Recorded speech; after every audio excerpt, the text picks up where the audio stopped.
तो दोस्तों आज हम फिर से आपके लिए लेकर आए हैं देश दुनिया की सभी ताजा बड़ी खबरें फटाफट इस वीडियो में आपको बताने वाले हैं। तो वीडियो को अंत तक जरूर देखें। अगर आप भी गोदी मीडिया का पुरजोर विरोध करते हैं तो हमारी वीडियो को लाइक करके अपना समर्थन जरूर दर्ज करें। इसी बीच बढ़ते दोस्तों अगली बड़ी खबर की ओर। तो भारत चीन सीमा विवाद पर असदुद्दीन ओवैसी का केंद्र की मोदी सरकार पर निशाना। कहा देश की जनता को बताए आखिरकार चीन ने कितने भारतीय क्षेत्र पर किया है कब्जा। जहां दोस्तों आपको बता दें कि भारत चीन सीमा विवाद को लेकर असदुद्दीन ओवैसी ने केंद्र की मोदी सरकार पर हमला बोला है। असदुद्दीन ओवैसी ने केंद्र की मोदी सरकार से सवाल करते हुए कहा है कि केंद्र की मोदी सरकार ने चीन मसले पर चुप्पी क्यों साध रखी है। आखिरकार केंद्र की मोदी सरकार कुछ क्यों नहीं बोल रही है, चीन से क्या बात हो रही है, ये देश की जनता जानना चाहती है। आगे असदुद्दीन ओवैसी ने कहा कि हमारी सेना और चीन की सेना एक दूसरे से क्या बात कर रही हैं। केंद्र की मोदी सरकार को ये देश की जनता को बताना चाहिए आखिरकार प्रधानमंत्री मोदी चीन मुद्दे पर शर्मिंदा क्यों हैं और आगे वो कुछ क्यों नहीं बोलते। आगे असदुद्दीन ओवैसी ने कहा कि क्या प्रधानमंत्री मोदी या बीजेपी हमें बता सकती है कि लद्दाख में चीनी सेना ने भारतीय क्षेत्र पर कब्जा किया है या नहीं। तो ये काफी बड़ा हमला असदुद्दीन ओवैसी ने केंद्र की मोदी सरकार पर चीन मुद्दे को लेकर बोला है। इसी बीच बढ़ते दोस्तों अगली बड़ी खबर की ओर। तो गृह मंत्री अमित शाह बोले प्रधानमंत्री मोदी ने दिया था पाकिस्तान के भीतर सर्जिकल स्ट्राइक और हवाई हमले करने का आदेश, घर में घुसकर दी है हमने पाकिस्तान को सजा। जहां दोस्तों आपको बता दें कि एक बार फिर से गृह मंत्री अमित शाह ने सोमवार को उड़ीसा में वर्चुअल रैली को संबोधित किया है और जनसभा में नागरिकता संशोधन एक्ट अनुच्छेद 370 से लेकर पाकिस्तान में की गई एयर स्ट्राइक का गृह मंत्री अमित शाह ने जिक्र किया है। गृह मंत्री अमित शाह ने वर्चुअल रैली को संबोधित करते हुए कहा कि प्रधानमंत्री नरेंद्र मोदी ने पाकिस्तान के भीतर सर्जिकल स्ट्राइक और हवाई हमले करने का आदेश दिया था। उन्होंने कहा कि दुनिया अब महसूस करती है कि भारत अपनी सीमाओं के भीतर कोई घुसपैठ बर्दाश्त नहीं करेगा। आगे गृह मंत्री अमित शाह ने कहा कि पहले देश की सीमाओं पर हमले होते थे, लोग आते थे और जवानों के सिर काट कर ले जाते थे, दिल्ली का दरबार चुप रह जाता था, उफ नहीं करता था। आगे उन्होंने कहा कि इनके माथे पर जूं तक नहीं रेंगती थी। हमारे वक्त में भी हमला हुआ, उरी में हुआ, पुलवामा में हुआ। जैसे ही ये हमले हुए मोदी जी ने कुछ देर ना करते हुए सीधी पाकिस्तान पर एयर स्ट्राइक की और पाकिस्तान को घर में घुसकर दंडित किया। तो ये काफी बड़ा बयान जो है गृह मंत्री अमित शाह ने दिया है क्योंकि भारत चीन सीमा विवाद लगातार बढ़ता ही जा रहा है। इसी बीच बढ़ते दोस्तों अगली बड़ी खबर की ओर। तो दिल्ली की केजरीवाल सरकार को बड़ा झटका। दिल्ली के उपराज्यपाल अनिल बैजल ने पलटा केजरीवाल सरकार का फैसला। अब दिल्ली सरकार के अस्पतालों में हो सकेगा सबका इलाज। जहां दोस्तों आपको बता दें कि दिल्ली की सरकार को इलाज को लेकर बड़ा झटका लगा है। दिल्ली के उपराज्यपाल अनिल बैजल ने मुख्यमंत्री अरविंद केजरीवाल के उस फैसले को आज रद्द कर दिया है जिसमें केजरीवाल ने कहा था कि दिल्ली सरकार के अस्पतालों में सिर्फ दिल्ली वालों का ही इलाज किया जाएगा। उपराज्यपाल के इस फैसले के बाद दिल्ली में रह बाहरी राज्यों के लोगों को काफी राहत मिलेगी। वहीं आपको बता दें कि अनिल बैजल ने अधिकारियों को ये सुनिश्चित करने के निर्देश दिए हैं कि दिल्ली के निवासी नहीं होने के आधार पर भी किसी भी कोरोना महामारी के रोगी को उपचार से इनकार नहीं किया जाए और सभी का दिल्ली के अस्पतालों में इलाज किया जाए। तो ये काफी बड़ा झटका केजरीवाल सरकार को लगा है। इसी बीच बढ़ते दोस्तों अगली बड़ी खबर की ओर। तो गृह मंत्री अमित शाह की वर्चुअल रैली पर अखिलेश यादव का हमला।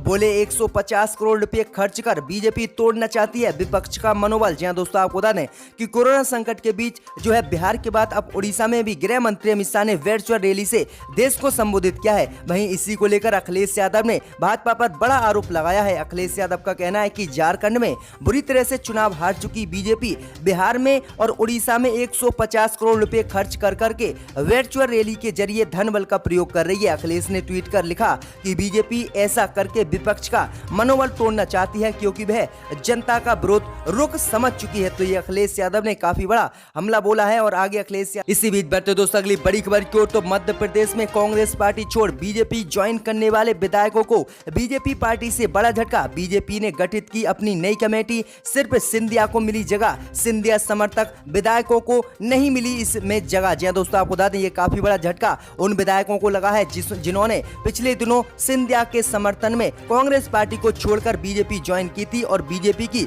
मध्य प्रदेश में सरकार बनाई थी। उनको आज जो है बीजेपी से बड़ा झटका लगा है। बीजेपी ने कल अपनी एक कमेटी गठित की है जिसमें सिर्फ सिंधिया को जगह दी गई है और बाकी सिंधिया के जो समर्थक विधायक हैं, एमएलए हैं, उनको किसी को भी बीजेपी पार्टी ने एंट्री नहीं दी है। जहां दोस्तों आपको बता दें कि मध्य प्रदेश में 24 विधानसभा उपचुनाव होने वाले हैं सीटों पर जिनको लेकर जो है काफी सरगर्मी चल रही है। वहीं आपको बता दें कि मध्य प्रदेश उपचुनाव के लिए बीजेपी के गठित संचालन समिति और प्रबंधन समिति पार्टी में सिर्फ ज्योतिरादित्य सिंधिया को छोड़कर उनके किसी और समर्थक को बीजेपी ने जगह नहीं दी है, जबकि शिवराज सिंह सरकार बनाने में सिंधिया समर्थक विधायकों की अहम भूमिका मानी जा रही थी। सिंधिया के साथ कांग्रेस के 22 विधायकों ने इस्तीफा देकर बीजेपी का दामन थामा था, जिसके बाद बीजेपी की सरकार मध्य प्रदेश में बनी थी। इसमें कमलनाथ कैबिनेट के 6 मंत्री भी इस्तीफा देने वाले शामिल थे। इसके बावजूद उपचुनाव के लिए बनी दोनों समितियों में सिंधिया के सिवा किसी और को जगह नहीं दी गई है। तो ये काफी बड़ा झटका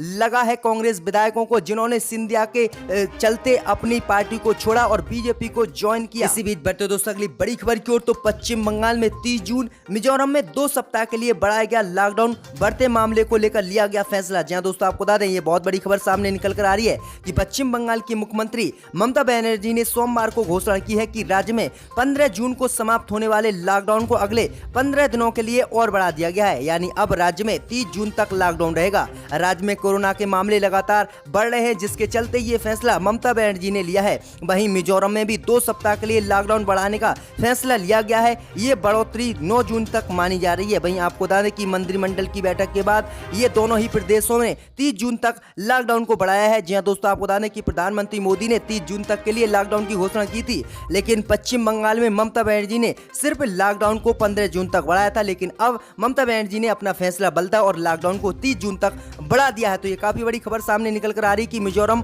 और पश्चिम बंगाल में लॉकडाउन को और बढ़ा दिया गया है 2-2 हफ्ते। तो अगली बड़ी खबर की ओर, तो भारत चीन सीमा विवाद पर संसद में विस्तार से जानकारी देंगे राजनाथ सिंह। बोले, हम स्वाभिमान पर चोट बर्दाश्त नहीं कर सकते। जहां दोस्तों आपको बता दें कि एक बार फिर से चीन मुद्दे को लेकर रक्षा मंत्री राजनाथ सिंह ने बड़ा बयान दिया है। राजनाथ सिंह ने कहा कि भारत और चीन वास्तविक नियंत्रण रेखा पर स्थिति को जल्द सुलझाने के लिए सैन्य स्तर और राजनीतिक स्तर पर बातचीत कर रहे हैं। आगे गृह मंत्री अमित शाह के साथ हुई डिजिटल रैली में भाजपा की महाराष्ट्र जन संवाद रैली को संबोधित करते हुए रक्षा मंत्री राजनाथ सिंह ने कहा कि हम किसी का मान सम्मान पर न चोट पहुंचाते हैं और न अपने मान सम्मान और स्वाभिमान पर चोट बर्दाश्त कर सकते हैं। इसलिए मैं विपक्ष और कांग्रेस पार्टी से कहता हूं कि भारत और चीन मसले पर हमें ज्यादा समझाने की कोशिश मत कीजिएगा। आगे उन्होंने कहा कि लद्दाख में वास्तविक नियंत्रण रेखा पर भारत और चीन की सेना के बीच जारी गतिरोध होते रहते हैं। ये कोई नया मसला नहीं है, पिछले दिनों भी लगातार ऐसी घटनाएं सामने आती रही हैं। वहीं राहुल गांधी पर भी रक्षा मंत्री राजनाथ सिंह ने निशाना साधा। बढ़ते दोस्तों अगली बड़ी खबर की ओर, तो पूर्व प्रधानमंत्री देवेगौड़ा भरेंगे कर्नाटक राज्यसभा चुनावों में पर्चा। सोनिया गांधी ने किया था अनुरोध। जी दोस्तों आपको बता दें, काफी बड़ी खबर सामने निकल कर आ रही है कि देश के पूर्व प्रधानमंत्री HD देवेगौड़ा ने एक बार फिर से राजनीति में वापस आने का मन बना लिया है। उन्होंने कर्नाटक में होने वाले राज्यसभा चुनाव के लिए मंगलवार को पर्चा दाखिल करने की बात कही है। उन्होंने कहा कि उन्होंने ये निर्णय कांग्रेस पार्टी की अध्यक्ष सोनिया गांधी और अन्य नेताओं के अनुरोध के बाद लिया है। वहीं आपको बता दें कि 19 जून को कर्नाटक में राज्यसभा चुनाव होने वाले हैं, जिसमें सोनिया गांधी ने जनता दल सेकुलर के नेता HD देवेगौड़ा को अपना समर्थन देने की बात कही है और कहा है कि आप चुनाव में चुनाव लड़िएगा और हम आपको समर्थन देंगे। तो ये काफी बड़ी खबर सामने निकल कर आ रही है। इसी बीच बैठते दोस्तों अगली बड़ी खबर की ओर, तो नेपाल के 7 जिलों में 56 हायर सेकेंडरी स्कूल बनवाएगा भारत। हुआ समझौता। जी हां दोस्तों आपको बता दें कि विवादों के बीच भारत अपने पड़ोसी देश नेपाल में स्कूल बनवाने जा रहा है। भारत नेपाल में 56 स्कूल बनवाएगा। ये स्कूल नेपाल के 7 जिलों में होंगे। स्कूल बनवाने के लिए भारत और नेपाल के बीच समझौता हुआ है। जी हां दोस्तों आपको बता दें कि लगातार नेपाल भारत के 3 क्षेत्रों को अपने देश में बता रहा है और लगातार भारत और नेपाल के बीच स्थिति भी ठीक नहीं है। अब इसी को लेकर भारत ने नेपाल के 7 जिलों में 56 स्कूल बनवाने की पेशकश की है, जिसके बाद नेपाल राजी हो गया है। अब देखते हैं कि नेपाल आगे अपने मानचित्र में भारत के 3 हिस्सों को दिखाता है या नहीं, या फिर इसी समझौते पर नेपाल खुश हो जाएगा। बढ़ते दोस्तों अगली बड़ी खबर की ओर, तो केजरीवाल पर भड़के पी चिदम्बरम बोले, बताएं क्या मैं दिल्ली वाला हूं या नहीं। जी दोस्तों आपको बता दें कि दिल्ली के अस्पतालों में केवल दिल्ली वालों का इलाज करने की बात कहने वाले केजरीवाल के फैसले की चारों तरफ आलोचना हो रही है। अब कांग्रेस पार्टी के वरिष्ठ नेता पी चिदम्बरम ने भी केजरीवाल के इस फैसले पर हमला बोला है। उन्होंने मुख्यमंत्री केजरीवाल से पूछा